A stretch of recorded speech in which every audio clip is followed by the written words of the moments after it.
Hello guys, કેમ છો બધા મજામાં? તો આજે આપણે ખેલ મહાકુંભની અંદર રજિસ્ટ્રેશન કેમ કરવું અને વિદ્યાર્થીની એન્ટ્રી કઈ રીતે કરવી તેના વિશે માહિતી આપણે મેળવીએ. તો બધા જ જો મારી ચેનલ ઉપર પ્રથમવાર હોય તો લાઈક કરજો, શેર કરજો અને સબસ્ક્રાઈબ કરજો. તો સૌપ્રથમ ગૂગલમાં જઈ ખેલ મહાકુંભ લખવાનું.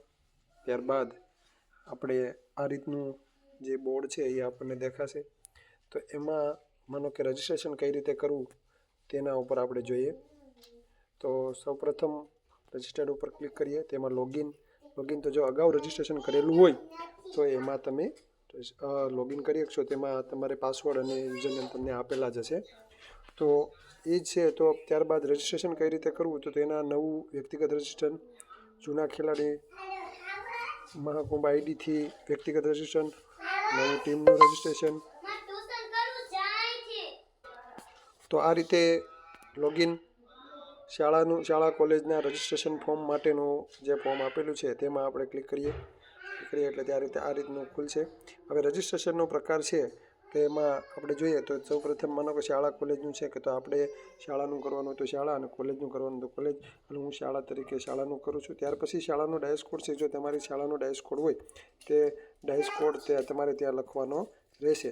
હું અહીંયા મારી માનો શાળાનો ડાયસ કોડ લખું છું. શાળાનો ડાયસ કોડ લખવાનો છે. ત્યાર પછી શાળા કોલેજનો પ્રકાર છે એ પસંદ કરવાનો છે.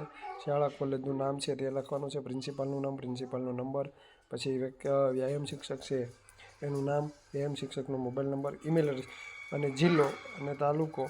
અને ત્યાર પછી માનો કે ગામ કે વોર્ડ આવી જશે અને શાળા કોલેજનું નામ અને પિનકોડ અને પાસવર્ડ તમે જે સેટ કરો તે પાસવર્ડ અહીંયા સેટ કરી શકશો. અને ત્યાર પછી પાસવર્ડની આપણે પુષ્ટિ કરવાની, એટલે કે ફરીથી એનો જ સેમ પાસવર્ડ છે એમાં નાખવાનો રહેશે. અને ત્યાર પછી કેપ્ચા નાખી અને કરશો એટલે તમારું રજિસ્ટ્રેશન છે તે આમાં થઈ જશે. રજિસ્ટ્રેશન થઈ જશે એટલે તમારા જે મેલ એડ્રેસ નાખેલો છે તેના ઉપર તમારે તે નામ આવશે અને આઈડી અને પાસવર્ડ એમાં આવી જશે મેસેજ દ્વારા. હવે ત્યાર પછી માનો કે એ થઈ જાય આ રજિસ્ટ્રેશન થઈ ગયું.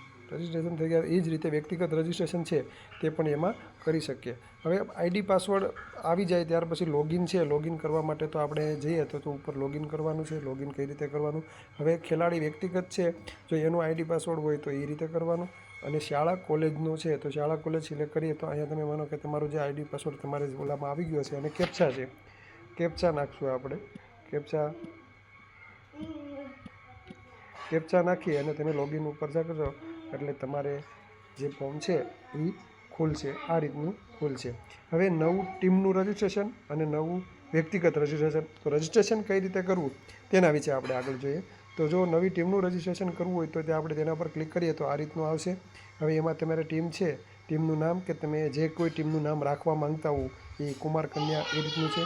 અહીંયા કુમાર અને કન્યા છે એ પસંદ કરી શકશો. અને એક ટીમની ત્યાર પછી વયજૂથ છે તો તેની વયજૂથ કેટલી છે, અંડર-19 અંડર-17 સ્કૂલનું છે તો એ રીતનું આવશે. અને ત્યાર પછી રમત છે, વયજૂથ પસંદ કરશો ત્યારે તેમાં ખોખો, કબડ્ડી જે અલગ અલગ માનો કે આપણે અહીંયા કરીએ અંડર કરીએ પુરુષોની કરીએ છીએ તો અહીંયા આટલી રમતો આપેલી હોય છે. એથ્લેટિક, બાસ્કેટબોલ, ફૂટબોલ, તેમાંથી તમે જે રમત તો આપણે કબડ્ડીની રમત છે એ સિલેક્ટ કરી. ત્યાર પછી પેટા રમતમાં છે તો કબડ્ડી જ આવશે શાળા કક્ષાએ સીધી. એમાં કેટલા ખેલાડી છે, જિલ્લો, આગળ રજિસ્ટ્રેશન કરેલું છે તેના લીધે બધું આવી જશે.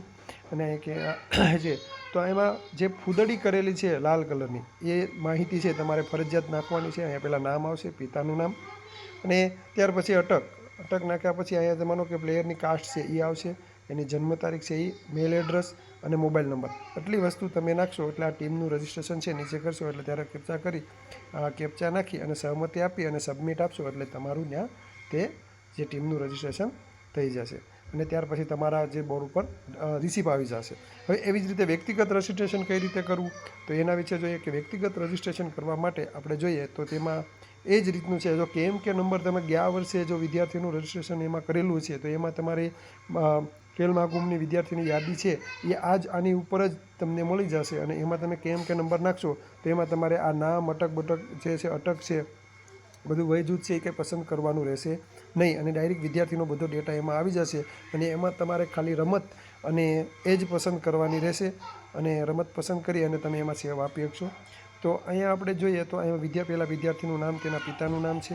જે રીતે આપણે ટીમનું કર્યું તો એ રીતનું જ છે અટક. અને અહીંયા વય જૂથ છે એ તમારે પસંદ કરવાની. આમાં અંડર 19 છે, 11 છે, 14 છે અને 17 છે. તો આ રીતનું છે. હવે એમાં સ્ત્રી પુરુષ એટલે માનો કે છોકરીનું કરવાનું હોય આપણે તો અને છોકરાઓનું કરવાનું, તો એ રીતના 2 ઓપ્શન આપેલા છે. એની જન્મ તારીખ છે એ આવી જશે. અને ત્યાર પછી અહીંયા માનો કે વ્યક્તિ રમતનું નામ છે તો એ તમે આ તારીખ આગળનો ડેટા પસંદ કરશો. પેટા રમતમાં આવે છે 100 મીટર, 200 મીટર, 400 મીટર, ગોળા ફેંક, ચક્ર ફેંક, લાંબી કૂદ, ઊંચી કૂદ, આવી બધી જ માહિતી છે તે તેમાં આવશે અને તમે જે સિલેક્ટ કરશો તે થઈ જશે. અને ત્યાર પછી માનો કે જો તો મોબાઈલ નંબર નાખવાનો છે, ઈમેલ એડ્રેસ નાખવાનું છે. આ બાકીના ડેટા છે એ તમે ન નાખો તો ચાલશે. અને અહીંયા છે તમારે એની જાતિ પસંદ કરવાની રહેશે કે જેમાં જનરલ, ઓબીસી, એસસી અને એસટી. તો એ જાતિ તમે એમાં પસંદ કરશો. ત્યાર પછી આ ડિટેલ છે કે વાલીની વિગત એ તમે ન ભરો તો પણ ચાલે, અન્ય વિગત છે તે પણ ન ભરો તો ચાલશે. અહીંયા કેપ્ચા નાખી અને ડાયરેક્ટ તમે સહમત આપશો અને સબમિટ આપશો એટલે તેમાં આ જે ફોર્મ વ્યક્તિગત છે એ સબમિટ થઈ જશે અને તે બાળકની જે રજિસ્ટ્રેશન છે કરેલી હોય છે તે રિસિપ્ટ છે એ આવી જશે અને રિસિપ્ટ તમે ડાઉનલોડ કરી શકશો. તો જો મારો વિડીયો બધાને ગમ્યો હોય તો લાઈક કરજો, શેર કરજો અને સબસ્ક્રાઈબ કરજો. ખૂબ ખૂબ આભાર.